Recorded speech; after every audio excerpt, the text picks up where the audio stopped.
मैं सरस्वती खंडूड़ी आज फिर लिए चलती हूँ आपको कहानियों की दुनिया में।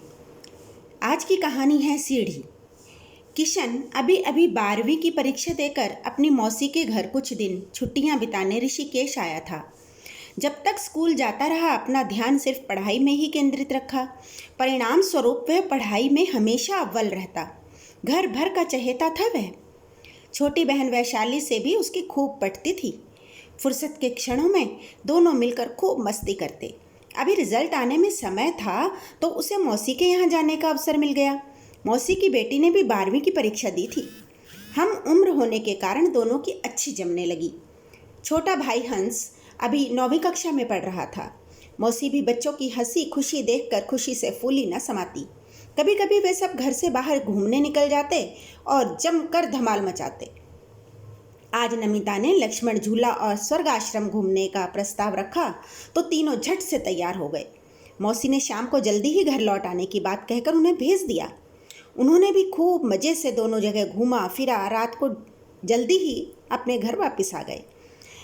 नमिता और हंस दौड़ते हुए घर में घुस गए, पर किशन के पैर मानो जमीन पर चिपक कर रह गए। सामने के घर की सीढ़ियों पर एक बला की खूबसूरत लड़की एकटक उसकी ओर ही देखी जा रही थी।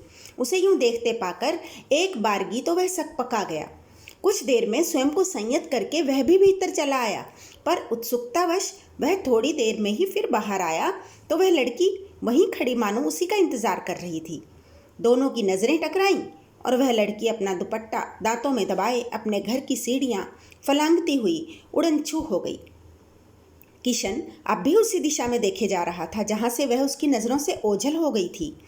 अब जब भी वह घर में आता या बाहर जाता, अनायास ही उसकी नज़रें पड़ोस के घर से सटी उन सीढ़ियों पर उसे तलाशती रहती जहाँ उसने उस खूबसूरती को पहली बार देखा था। वह सोचता रहता कि कोई लड़की इतनी खूबसूरत कैसे हो सकती है। रंग रूप नैन नक्श सब कुछ अद्वितीय। अभी तक उसने सिर्फ उसे देखा था, उसकी आवाज़ नहीं सुनी थी।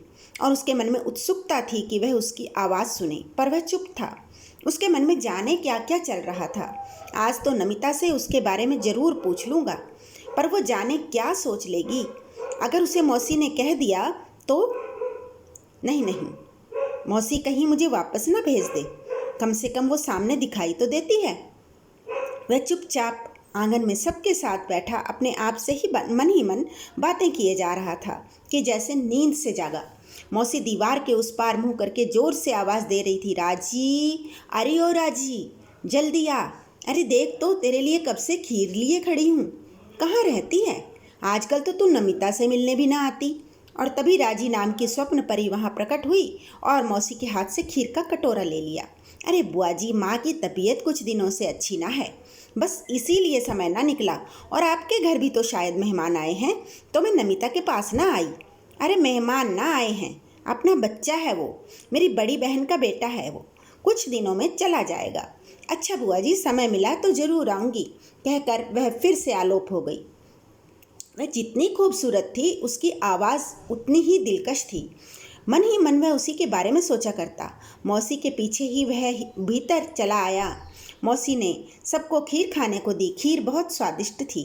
खाने के बाद उसने नमिता से पूछ लिया राजी के बारे में। उसने बताया, राजी एक अच्छी लड़की है, वह कहीं ज़्यादा आती जाती नहीं। 10वीं तक ही पढ़ा पाई उसकी माँ उसे। पिताजी नहीं है उसके, कोई बहन भाई भी ना हैं उसके, बस थोड़ी बहुत खेती है गुजर बसर करने के लिए। पिताजी सरकारी विभाग में थे, कुछ पेंशन आ जाती है तो काम चल जाता है। पर तुम क्यों पूछ रहे हो भैया? बस ऐसे ही। अभी मौसी ने उसे बुलाकर खीर जो दी उसे तो पूछ रहा था।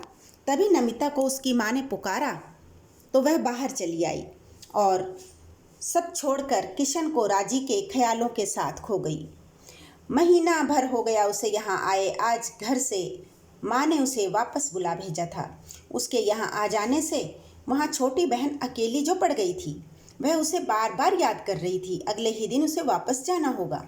वह उदास हो गया कि अब उस खूबसूरत सी लड़की के दर्शन भी न हो पाएंगे। जाने अनजाने वह उसे अच्छी लगने लगी थी, पर वह संकोचवश यह बात किसी से कह न पाया था।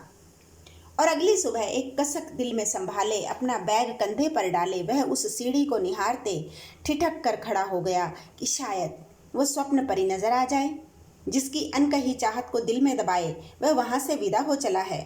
तभी फिर वह अचानक वहाँ आकर उसे हाथ हिलाकर अलविदा कह गई और किशन अपने वर्तमान में लौट आया। देखा तो सीढ़ी पर कोई भी नहीं था और वह अपने घर को लौट चला।